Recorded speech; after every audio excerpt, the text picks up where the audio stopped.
Commissioner of Wisconsin, Mr. Khanal, dear friends, ladies and gentlemen. Many of us thoroughly enjoyed Conrad Dixit's Defeated Minute last year when it came out.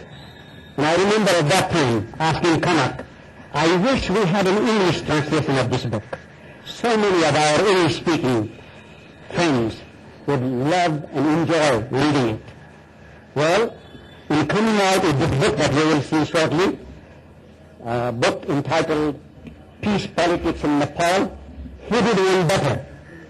While capturing much of the essence of Defeated Minute, it adds some new chapters and updates us on developments of the past year for the benefit of many of our English-speaking friends and colleagues, including in the international community.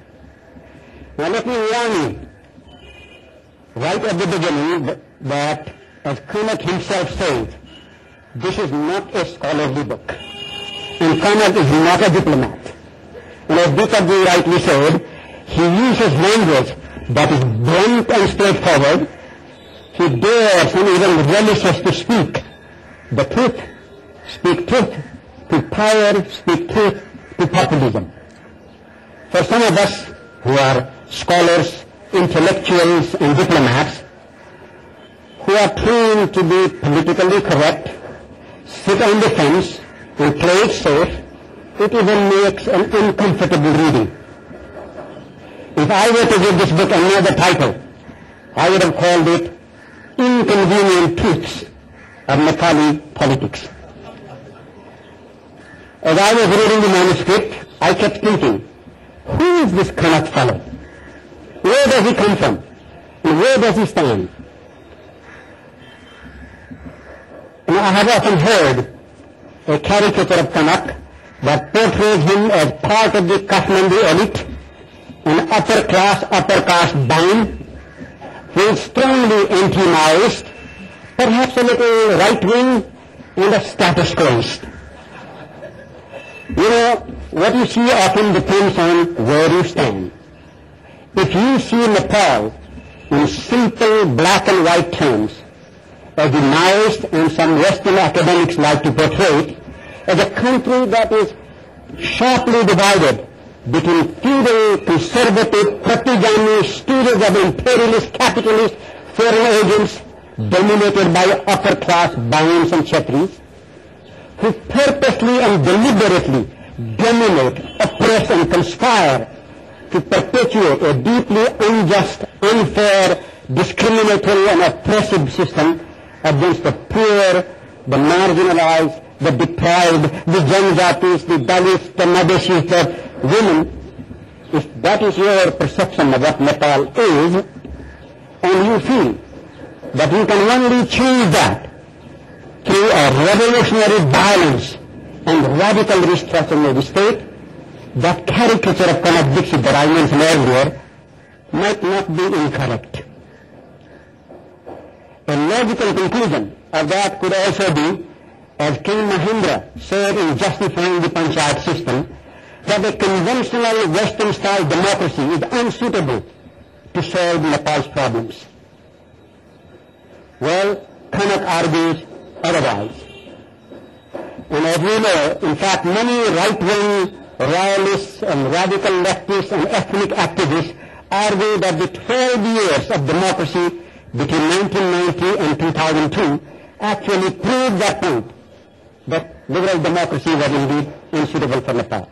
But whether one agrees or not with Kanak, but we cannot dismiss his thesis that it was precisely the open society, political freedoms, respect for pluralism, abuse that multi-party system of the 1990s allowed and encouraged that enable us to bring out the issues of the deeply entrenched disparities and discrimination, inequalities and injustices.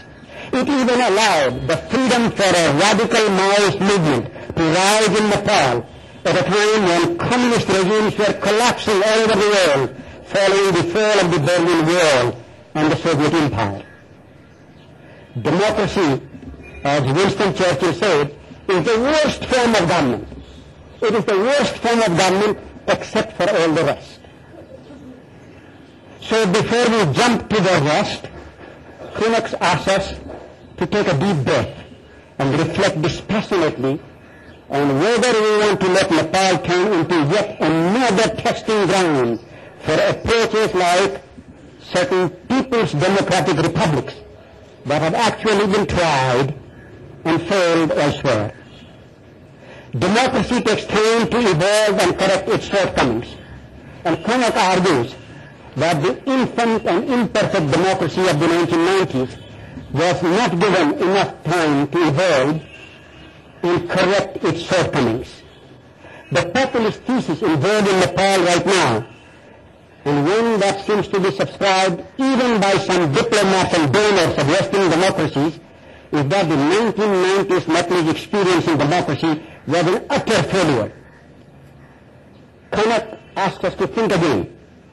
Look at some of the success stories of the 1990s. Before the Maoist insurgency derailed them, and not to throw the baby with the bathwater. Knowing Kunak has a reputation for being a little partisan, I read the manuscript carefully to detect how his partisanship manifests itself. And yes, I can confirm to you that indeed Kunak is very partisan.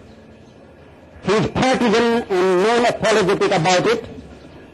And he is partisan in favor of non-violence, liberal democracy, and pluralism, which I think many of us would not consider to be very big sins. Kunak seems to have a gripe that many members of the international community do not have a deep enough understanding of Nepal's complex history and subscribe too easily to the populist black and white characterization of Nepal.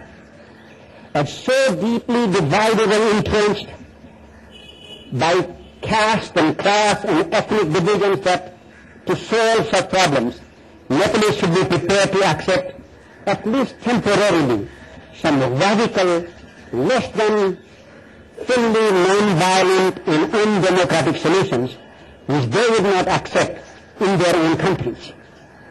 He sees diplomats, donors, and consultants of many Western countries, and even some UN officials, as having a rather romantic view of the Maoist agenda for social change. He faults the analysis containing reports of organizations like the International Crisis Group as showing a subtle bias that castigates the old parliamentary parties of Nepal, particularly the Nepali Congress and UNL, as status quoist, and the Maoists as the true agents of progressive change that Nepal desperately needs.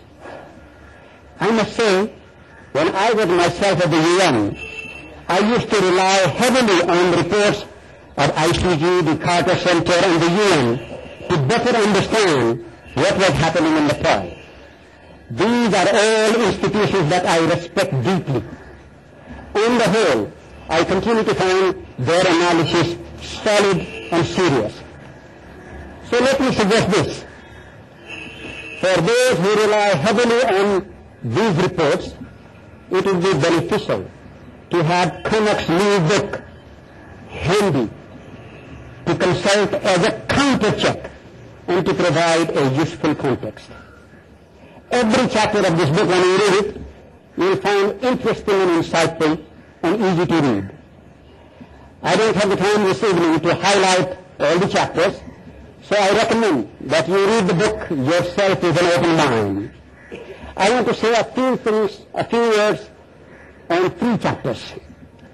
One that made me really sad. One that I found very revealing and courageous. And one on which, no matter where we stand on the ideological spectrum, we would all agree if we think of ourselves as just simple human beings with human empathy.